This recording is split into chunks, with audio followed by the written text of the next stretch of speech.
ফিলিস্তিনের নির্যাতিত মানুষদের জন্য আমি কিছু করতে পারলাম না, আমার তো উচিত ছিল আমার জীবনটা দিয়ে দেওয়া। জীবন তো দিতে পারলাম না, আমি অন্তত আমার এতটুকু স্যাক্রিফাইস করলাম যে দোকানে কেনা বেচা অর্ধেকে নেমে আসবে, হয়তো আরো অনেক কমে আসবে, হয়তো আমার অনেক কষ্ট হবে, আমার সংসার চালাতে অসুবিধা হবে, আমার ব্যবসায় লস হবে, তারপরও আমি সকল স্যাক্রিফাইস করব আল্লাহর জন্য।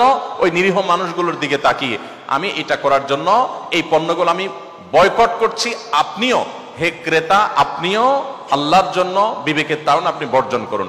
এরকম ব্যানার যদি কোনো কেউ লাগিয়ে দিতে পারেন যে আপনারা এই দোকানের পণ্য কিনেন, আমি 20 কিলোমিটার দূরে গিয়ে হলো সেই দোকান থেকে আমি নিজে পণ্য কিনবো ইনশাআল্লাহ। আপনারা যারা আছেন, আপনারা এই বিষয়গুলোকে মাথায় রেখে যদি আপনারা একটু মার্কেটিং করেন, আপনারা যদি একটু প্রচারণা চালান, আপনারা অনেক মানুষ এখানে আছেন, অনেকগুলো ডিলার আপনারা আছেন, তাহলে সেক্ষেত্রে আপনার ব্যবসায় লাভ হোক বা না হোক, এমনকি ব্যবসা যদি লসও হয়, ইনশাআল্লাহ আল্লাহর কাছে আপনার পাওনা নিশ্চিত হবে।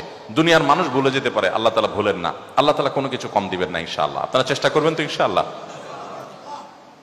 আমি তো মনে করি যে এই প্রেক্ষাপটে, এই বাস্তবতায়, ফিলিস্তিনের এই বাস্তবতা অন্তত আপনারা যদি প্রত্যেকে আন্তরিক হন এবং সচেষ্ট হন, তাহলে সেক্ষেত্রে আপনারা বাণিজ্যিকভাবেও লাভবান হতে পারেন, কিন্তু সেটা মূল উদ্দেশ্য থাকবে না। আপনারা মূলত দ্বীনি চেতনা থেকে এই কাজটি করবেন। আল্লাহ তাআলা আমাদের সবাইকে আমাদের যে দায়িত্বটুকু আছে সেই দায়িত্বটুকু আদায় করার তৌফিক দান করেন। আপনি একজন ডিলার হিসাবে আপনার যতটুকু করার সুযোগ আছে আপনি ততটুকু কতটা করেছেন। প্রয়োজন এটার উপর একটা লিফলেট ভালো কাউকে দিয়ে আপনি একটা লিফলেট ছাপায় নেন 2 পৃষ্ঠার, একজন মানুষকে দাওয়াতের উদ্দেশ্যে দিয়ে দেন, ভাই আমাদের পণ্যই কিনতে হবে এমন কোনো কথা নাই, তবে আপনি ভাই অবশ্যই এই ইহুদিদের পণ্যগুলো বয়কট করেন। আপনি দাওয়াত দিতে থাকেন মানুষকে এবং উৎসাহিত করতে থাকেন, এবং আপনার কোম্পানির মাল আপনি বিক্রি করতে, সেল করতে আপনার ভিতরে একটা প্রেরণা কাজ করা উচিত। এই জন্য যে আপনি একটা রীতিমতো একটা সংগ্রামের অংশ হয়ে গেছেন। আপনি একটা জুলুমের বিরুদ্ধে, আপনি একটা পণ্য বিক্রি করছেন না, আপনি রীতিমতো জুলুমের বিরুদ্ধে কাজ করছেন। এই চেতনাটা আপনাদের মধ্যে যেন আসে। সেই সাথে এবছর বিশেষভাবে আমি যে কথাটি বলতে চাই তা হলো, আপনারা জানেন আমাদের দেশে নামাজ রোজা করা মুসলমান, মেয়েদের মধ্যে বোরকা পরা, পর্দা করা মুসলমান, পুরুষদের মধ্যে দাড়ি রাখা মুসলমান, টুপিওয়ালা মুসলমান, উমরা করা, হজ করা মুসলমানের অভাব বাংলাদেশে ততটা নাই যতটা অভাব আছে কাজে কারবারে, লেনদেনে, কর্মক্ষেত্রে, ব্যবসা বাণিজ্যে, অফিস আদালতে মুসলমানিত্বের পরিচয় দিয়ে চলা মানুষের।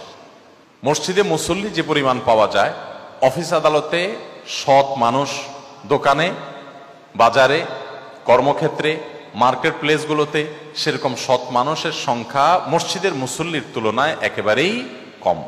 অথচ আমাদের জান্নাত নির্ভর করে অনেকখানি এই বিষয়গুলোতে সততার উপর।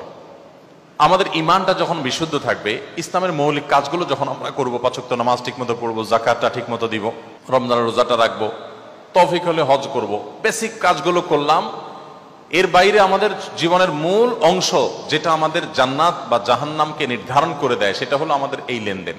ব্যবসায় আপনি লাভবান হন বা না হন, আপনি যদি সততার সাথে ব্যবসা করতে পারেন তো আপনি লাভবান হওয়ার পরে কোনো সন্দেহ নেই, কোনো সন্দেহ নেই। লাভ যদি আপনি শুধুমাত্র টাকা পয়সা কতগুলো আহরণ করাকেই ধরে নেন, তো আমি আপনাকে বিনয়ের সাথে বলতে চাই, এইরকম তথাকথিত লাভ পৃথিবীতে বহু মানুষ করেছে, কিন্তু তারা আখেরাতের অশান্তি তো অনেক পরের বিষয়, দুনিয়াতে তারা শান্তি জিনিসটা পায় নাই। আপনার আশেপাশে আপনি দেখবেন, বহু লোককে দেখবেন টাকা পয়সার পাহাড় জমিয়ে ফেলেছে কিন্তু শান্তির দেখা পায় নাই। শান্তি দেওয়ার মালিক আল্লাহ তাআলা। আল্লাহ তাআলা যখন শান্তি দিবেন তখন কুড়ো করে দিবেন, আর আল্লাহ যখন শান্তি দিবেন না তখন আট্টালিকার মধ্যেও শান্তি দিবেন না। অতএব আপনি আপনার চেষ্টা থাকবে সততার সাথে ব্যবসা করা। আমি জানি এই বিষয়ে ওয়াজ করা যত সহজ, আমল করা তত সহজ না। আমল করা অনেক কঠিন। দাঁড় করে দিলে সততার উপর আপনিও অনেক কথা বলতে পারবেন, কিন্তু ফিল্ডে কাজ করাটা অনেক কঠিন কাজ, আর এই কঠিন কাজটার বিনিময়ে তো আল্লাহ জান্নাত দিবেন। আল্লাহ আমাদের সবাইকে তৌফিক দান করুন। জাযাকুমুল্লাহ খাইর।